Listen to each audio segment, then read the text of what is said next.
Ne diyorsun lan mı? Sen bak.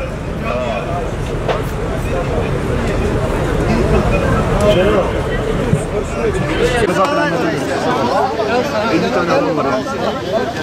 Sonra yarısı bitti. Yaşasın kardeşlik, kahrolsun ırkçılık. Yaşasın kardeşlik, kahrolsun ırkçılık. Yaşasın kardeşlik, kahrolsun ırkçılık. Türkiye acı hatıralar yaşadı. 1955 senesinin 6 ve 7 Eylül'ünde bu ülkenin insanı olan Rumlara karşı korkunç bir provokasyon yapıldı ve maalesef acı bir hatıra kaldı.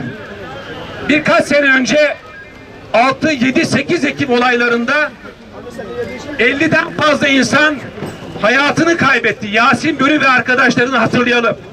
Şimdi burada 3-5 tane genç, ne kadar bilinçli, ne kadar bilinçsiz bilemiyorum. Ancak bu gençleri kışkırtanların asıl hesap vermesi gerekiyor. Sinan Ogan gibi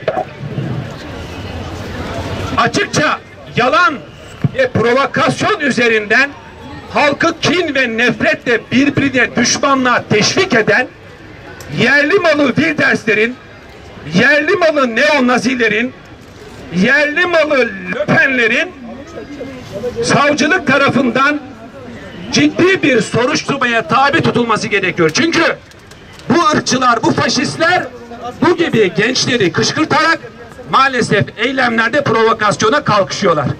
Biz bu provokasyonlara gelmeyiz. Biz yıllardan beri masumlara, muhacirlere adını, kimliğini, rengini sormadan sahip çıktık ve yine sahip çıkarız. Çünkü adımız Müslüman. Ancak eğer işlenen bir suç var ise suçlunun adı Türk mü, Kürt mü, Suriyeli mi, Afganlı mı adına, memleketine bakılmaksızın suçlu için emniyet ve savcılık tarafından takibat yapılır. Biz suçlunun arkasında değil, aksine bu ülkeye savaşlardan, katliamlardan, tecavüzlerden kaçarak çoluğunu çocuğunu kurtarmak için sığınmış mazlum muhacir kardeşlerimize destek olmak amacıyla buradayız.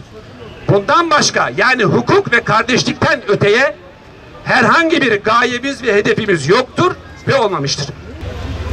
3 hafta önce burada ırkçı, ayrımcı ve nefret dalgası yayan çetelerin ve o çeteleri tahrik eden kuruluşları, kişileri protesto etmek için toplanmıştık. Bu kışkırtma faaliyetinin toplumda büyük bir nefret dalgasına ve ileride ortaya çıkabilecek büyük sorunlara yol açacağına dikkat çekmiştik. Bu bugün için de geçerlidir, bundan sonrası için de geçerlidir. Maalesef 3 hafta önce protesto ettiğimiz, karşı çıktığımız ırkçı mantık bu süreç içerisinde iktidarın bazı kararlarıyla cesaret buldu. Bakın, sadece şurada yaşadığımız olay aslında bu kararların somutlaşmış tezahürüdür. Siz eğer Suriyeli muhacirleri sorun olarak tanımlarsanız, bu insanlardan bir şekilde kurtulması gereken yük olarak bu insanları tanımlarsanız, ırkçı, ayrımcı duygularla kirlenmiş zihinler doğal olarak buradan cesaret bulup harekete geçecektir. Kahrolsun ırkçılık, yaşasın kardeşlik. Kahrolsun ırkçılık, yaşasın kardeşlik. Biraz önce hoş olmayan bazı olaylar oldu. Bunların hiçbir tanesi bugün buraya gelme amacımızın önüne geçmemeli.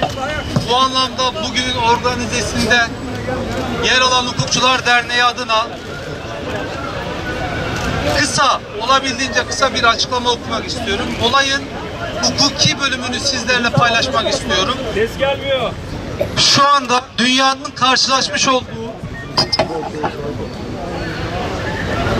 en büyük problemlerden biri şüphesiz göç, özellikle düzensiz göçtür. Amerika-Meksika sınırı ve AB sınırında yaşanan olaylar bu sorunun küresel bir sorun olduğunu göstermektedir. İkinci Dünya Savaşı sonrasında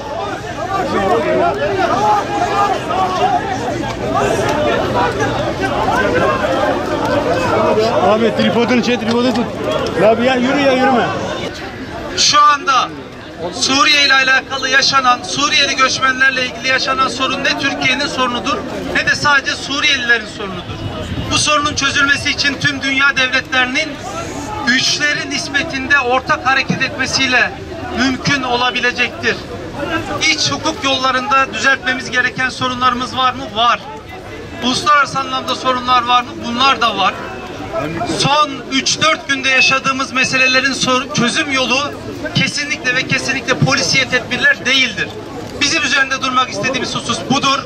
Polisiye tedbirler yerine tarafları dinleyerek, sivil toplum örgütlerini bu işin içerisine katarak ve Suriyelilerin de insan olduğunu kabul ederek, bu devletin kamu düzeni ve kamu güvenliğini de değerlendirerek bir çözüm üretmektir. Teşekkür ediyorum. Evet değerli arkadaşlar. Değerli arkadaşlar. Evet değerli arkadaşlar lütfen biraz sakin olun.